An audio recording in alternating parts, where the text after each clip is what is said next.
Well, hi students. How are you? I miss you. I'm sorry we're not going to have class for the rest of the term. Things are all different now, as I'm sure we're all experiencing in many different ways. But it's good to know that you're out there and that I'm able to reach you. This is how I run my online classes, which is what our class has now become. So if you've never taken an online class, um, you're doing exactly the same thing that you would do in class, except you're doing it from wherever, home or wherever you have a computer. Um, so now, and then there will be a slight adjustment to the times because we don't have class times. So now modules will open at 8 o'clock on Mondays and close at 10 o'clock the following Monday. And then we'll get that all squared away with the very last week because it'll be a short week because I have to do final grades and things like that. So now what's going to happen, this is week 12, so it's only going to be a few weeks. So this module that's going to open on Monday the 30th will close on Monday the 6th at 10 o'clock, and the work is due before 10 o'clock. So this is how I run my online classes. So what will happen, whereas if we were in class, you would be doing the Excel exam sitting in class, you now have the entire week to do it. The videos are available. The final image is available. And but that being said, that's not the only thing that you have to do. So remember back in Word when you had to send me a screenshot of your Word folders? I need one of those for Excel. And then this other part is a concepts project or something. Come on, open up. That we would be doing on Wednesday. All right. So the file management exam for your Excel folders, you're going to expand your folders and you're going to show me that you have folders that look like this. So I need to see that. Okay. All right. So what you're going to do is take a screenshot and submit it right here. And the Excel exam is in the BCIS My IT Lab. All right, then the next thing. So we're doing a concepts project this week. So this particular discussion spans 2 weeks. So you can start it this week. It is not due until the end of next week. And that's because it takes a little bit of time. So what you have to do is watch this video and read these articles because what you need to do is create a website.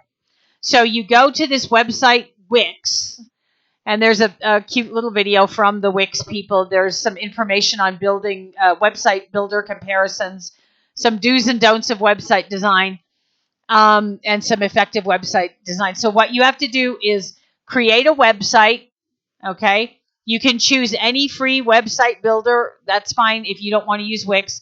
If you have a website, use it, okay? So, so you're going to build a website, and then the whole point of this is to share your experience of building your website. What did you find most challenging? What did you find most enjoyable? And then review at least 2 other websites posted by other students and provide some positive and constructive feedback. So you're going to click on this title right here, and then it will say click to launch, and then you need to put the URL of your website, and then make sure you go in and answer 2 other people. So you have 2 weeks to do this. So this week, let's see, okay, this one ends so it'll be due by 10 o'clock on the 13th, okay? The concepts projects that we have to do is, okay, so this one is really cool. I like this a lot. It talks about digital citizenship, and a lot of times people don't pay attention to this, okay? If you're going to use something, you should be a good citizen when you do. If you're going to live in society, you should be a good citizen. And if you remember when we used to meet in classes, I always had that last PowerPoint slide said, be a good citizen, recycle, get your USB, push in your chair. So there are some things that go on when you're using the internet and using digital media, okay? So digital access is about the equitable distribution of technology and online resources. Teachers and administrators need to be aware of their community and who may or may not have access, not only in school, but at home as well. Excuse me. Okay. Digital commerce is the buying and selling of goods electronically. I will tell you, I just not yesterday, but the day before. Monday, ordered 2 printer cartridges from Amazon. They arrived yesterday. I paid for them. I received them. If you're going to buy something, pay for it. If you're going to sell something, advertise it as it is. Don't lie. And if somebody pays you for it, send them the goods. Okay? Be a good citizen. If you're going to engage in digital commerce, do it to the best of your ability and be ethical. Then it goes on to talk about digital communication and collaboration. We talked a little bit about that at the beginning of the term when we talked about netiquette and email etiquette. The electronic exchange of information, comes down to courtesy and professionalism, and helping people express themselves, helping people understand other people. So to be a good citizen in that regard, and to do everything in your power to expand correct communication. Digital etiquette I just talked about is standards of conduct and procedures that have to do with the thinking about others when using digital devices. Digital fluency is how to use digital media, digital technology, understanding technology, making sure that it's used the right way, helping other people understand it. If people are misusing it, or looking at things they shouldn't, or using it in a way to bully people or harass people, that's not right. And so make sure that you're using technology and that those around you are using technology the right way, that your families are using it the correct way, that they're not abusing the privilege of using it. Digital health and welfare refers to the physical and psychological being in our digital world. And so a lot of times what you see is people who are addicted to the internet are sitting around, they're eating poorly, they're drinking poorly, they're not getting any exercise, they're not getting out of their digital existence.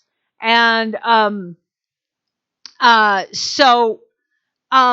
me put this on hold for 1 second. I'm going to bring something up and show you. Hold on 1 second. Don't go.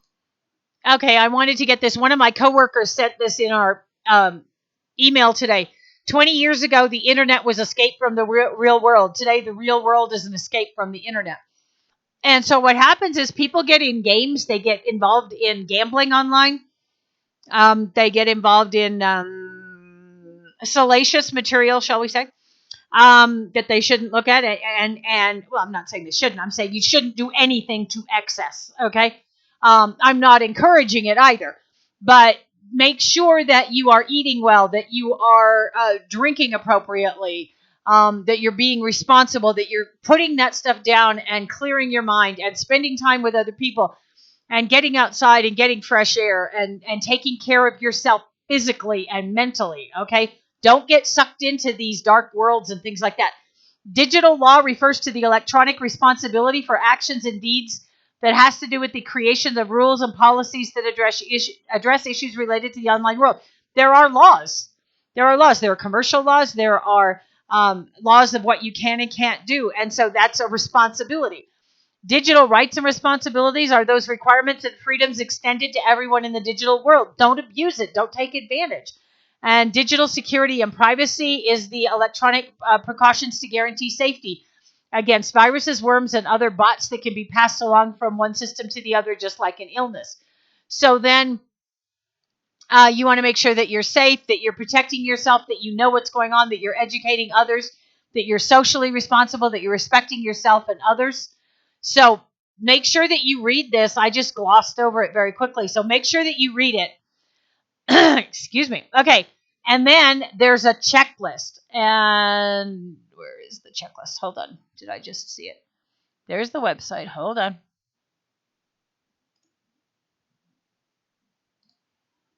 Okay.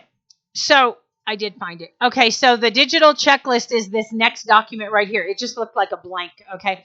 So you're going to download it and complete it. Do not submit it. Make sure you look at these web links because that's part of this. Okay. So I have this here. This is the checklist. So how confident are you that you can work effectively and safely online? All right. So that's what this checklist is. You are not going to submit it. You are doing this only for your own assessment. Okay. So you just go through and you don't have to, You don't have to print this. If you don't have a printer, you can just use a piece of paper. And then you're going to just either, if you do print this out or check the boxes, it's not a fill. I don't think it's a fill-in box. Let me click on enable editing. No, it's not. Whoops. Okay, it hiccuped. Okay. So all you have to do is read this and then just write, make a check mark for whichever. You can just create this box thing right here and then just check these. So what we want to know is what is your level of confidence in a range of digital literacy skills? So how confident are you in knowing what categories of users you can expect to find online? Okay. And I'm not going to read the whole thing, but explaining what happens to the information you put online, your digital footprint. We talked about that a little bit when we talked about viruses, and I think you were all kind of astounded when I graded that document about that when you use your phone to take a picture, it tells where you are. There's no privacy anymore. Okay, so how confident are you in explaining what happens to information you put online, choosing the right tool to find and use, etc. So all you're doing is assessing your confidence in finding information and using information, creating information. So this is just for you to know how confident you are in doing it. Okay. So that's, and then, so what you're going to do right here is go through these links. Okay. And then, after you look at those 9 themes of digital citizenship, you're going to do the checklist and rate yourself. Look at these. And after you've completed that, answer the following questions in your post. So you have to kind of prepare all this information. Look at that website again, go through these links and go through this checklist, at least assess what you have.